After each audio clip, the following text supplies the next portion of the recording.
সব মিলিয়ে জার্নিটা কেমন চলছে এবার বিপিএলে আপনার এবং দলের? না দেখেন আমরা প্রথম 2 ম্যাচ হেরে যাওয়ার পরে তো একটা স্বাভাবিকভাবেই ব্যাক অফ দ্য মাইন্ডে কাজ করতেছিল যে আমরা টাইটেল থেকে একটু পিছনের দিকে আসি।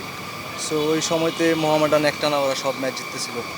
তো যখন প্রাইম ব্যাংক একটা ম্যাচ জিতলো মোহামেডানের সাথে, তখন আমাদের টার্গেট ছিল যে আমরা যদি প্রাইম ব্যাংককে হারাইতে পারি আমাদের জন্য একটা অপরচুনিটি ক্রিয়েট হবে। যদি শেষ ম্যাচ পর্যন্ত আমরা জিততে পারি, মোহামেডান আবাহনীর মধ্যে যে জিতবে হয়তো বা সে চ্যাম্পিয়ন হবে।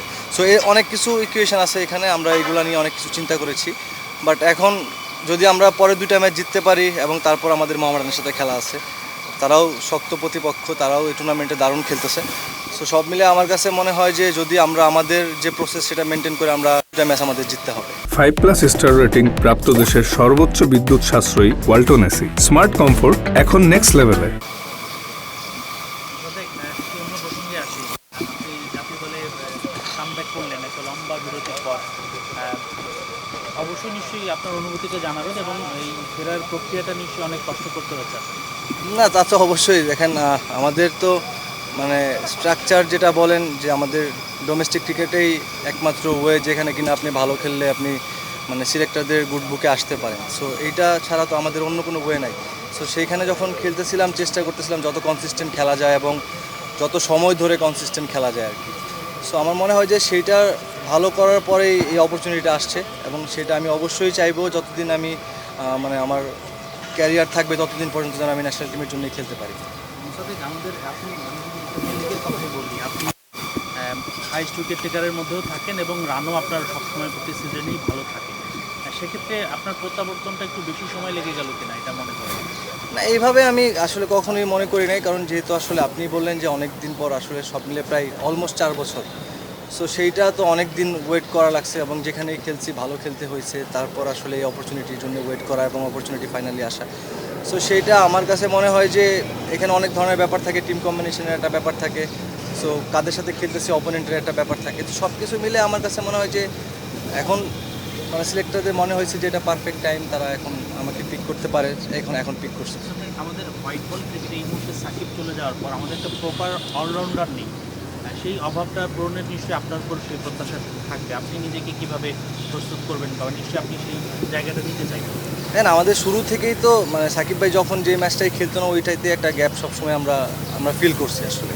বাট এখনও সেই গ্যাপ হচ্ছে, যখন সাকিব ভাই খেলে আপনি একটা এক্সট্রা ব্যাটসম্যান বা একটা এক্সট্রা বোলার আপনি খেলাইতে পারেন। উনি না থাকাতে এই অপরচুনিটি আমাদের জন্য কম। সো সেই ক্ষেত্রে যারা কিনা ওই রিপ্লেসমেন্টে যারা খেলতেছে তাদের জন্য প্রেশারটা অনেক বেশি, কারণ এটা আমাদের, আমি বলবো যে এটা আপনাদেরও একটু আছে যে আপনারা যখন বলেন আর কি সাকিব ভাইয়ের সাথে অন্য একজনকে মিলাই ফেলতেছেন আসলে। সো সেইটা ঠিক কখনোই না, কারণ ওনার মতো করে আসলে 2টা ডিপার্টমেন্ট একই সাথে এভাবে করে হ্যান্ডেল করা, এটা ওয়ার্ল্ড ক্রিকেটে রেয়ার একটা ব্যাপার আর কি। সো সেই জায়গা থেকে আমি বলবো যে যখন এই এক্সট্রা প্রেশারটা একটা প্লেয়ারের উপর চলে আসে তার জন্য পারফর্ম করা একটু ডিফিকাল্ট হয়ে যায়। আমার মনে হয় যে প্রত্যেকটা প্লেয়ারকে সেই স্পেসটা দেওয়া উচিত, তার জায়গা থেকে সেই ফ্রিডমটা দেওয়া এবং তাকে পারফর্ম করার জন্য আমাদের সবার মিলে মোটিভেট করা। মোহাম্মদ ভাই, আগের নির্বাচন তিনি কিন্তু এক প্রকার ঘোষণাই দিয়ে ফেলেছিলেন যে আসলে মেহেদী হাসান মিরাজ যতদিন আছেন ততদিন আসলে। না, এমন কিছু না আসলে। এটা তো আমি এর আগেও ক্লিয়ার করেছি যে একটা সময় থেকে শুরু করে আমরা অনেক দিন, এমন না যে 2-1টা ম্যাচের জন্য, অনেক ম্যাচের জন্য আমরা একসাথে 3-4 জন অলরাউন্ডার খেলেছি বাংলাদেশ টিমে। সো সেইটা আসলে আমি আসলে বিষয়টা একটু হতাশ ছিলাম, স্বাভাবিকভাবেই এটা যে কারো বেলায় হবে। সো ফাইনালি এখন যখন সেই অপরচুনিটি আসছে আমি অবশ্যই চেষ্টা করব আমার সিলেক্টর থেকে শুরু করে সারা বাংলাদেশের মানুষ যেভাবে করে আমার উপর আস্থা রেখেছে সেটার প্রতিদান দেওয়া। মোসাদ্দেক ভাই, আপনি এই জিপিএলটা ভালো খেলেছেন, তারই ফলস্বরূপ আপনি জাতীয় দলে চান্স পেয়েছেন। যেহেতু প্রতিপক্ষ অস্ট্রেলিয়ার বিপক্ষে খেলবেন, আপনার আসলে ব্যক্তিগত টার্গেটটা কী থাকবে অস্ট্রেলিয়ার বিপক্ষে? টার্গেটটা আসলে দেখেন, বিষয়টা তো আমার কাছে মনে হয় যে সুমন ভাই কালকে খুব ভালোভাবে ক্লিয়ার করেছে যে আসলে আমার রোলটা কী হবে। সো সেই জায়গাতে যদি আমার অপরচুনিটি আসে, আমার জায়গা থেকে আমি চেষ্টা করব যে যেহেতু 6-7 ব্যাটিং করতে হবে এবং টিমের দরকারের জন্য 5-6 ওভার বোলিং করা লাগতে পারে। সো আমার যেই ছোটো ছোটো রোলগুলো সেইগুলো আমি চেষ্টা করব ফুলফিল করার, কারণ এখানে যারা 6-7 ব্যাটিং করে আমার কাছে মনে হয় যে এখানে ইম্প্যাক্টটাই খুব বেশি ইম্পর্টেন্ট। সো আমি সেটা চেষ্টা করব যে যদি আমার অপরচুনিটি আসে আমি সেই ইম্প্যাক্টটা রাখার চেষ্টা করব। মোহাম্মদ ভাই, অস্ট্রেলিয়া টিম তো আসলে এটা অনেকদিন পর আসছে, প্রায় 15 বছর পর আমাদের খেলতে আসছে। কি মনে করছেন যে আসলে সিরিজটা কেমন যেতে পারে? কারণ ডিপিএলে তো আমাদের বেশ ভালোই দেখলাম যে বড় রান হয়েছে, যে করার চেষ্টা করেছে সবাই। আর সে জায়গা থেকে কেমন যেতে পারে সিরিজটা? আমার কাছে মনে হয় যে এখন উইকেট তো ভালোর দিকে, আসলে আমরা ডিপিএল খেলতেছি ভালো উইকেটগুলোতে, এবং লাস্ট 6-7 মাস ধরে যদি আমি বলি যে আমি ডোমেস্টিক ক্রিকেটে সব জায়গাতে ভালো উইকেট পাচ্ছি।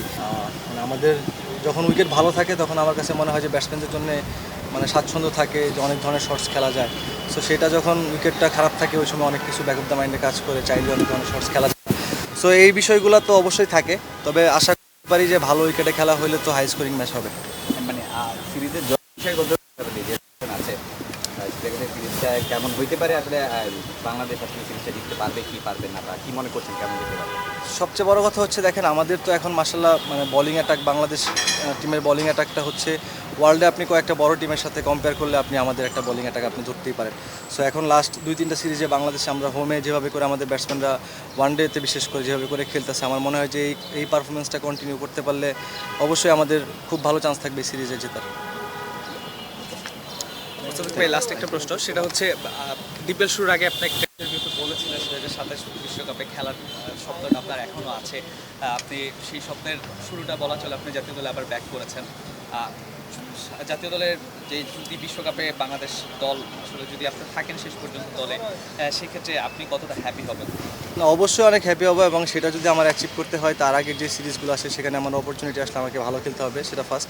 তো সেটা যখন আমি মানে ভালো খেলতে পারবো ওই সময় আমি আশা করতে পারি যে না 27 ওয়ার্ল্ড কাপ আমার জন্য একটা গোল্ডেন অপরচুনিটি ওয়েট করতেছে।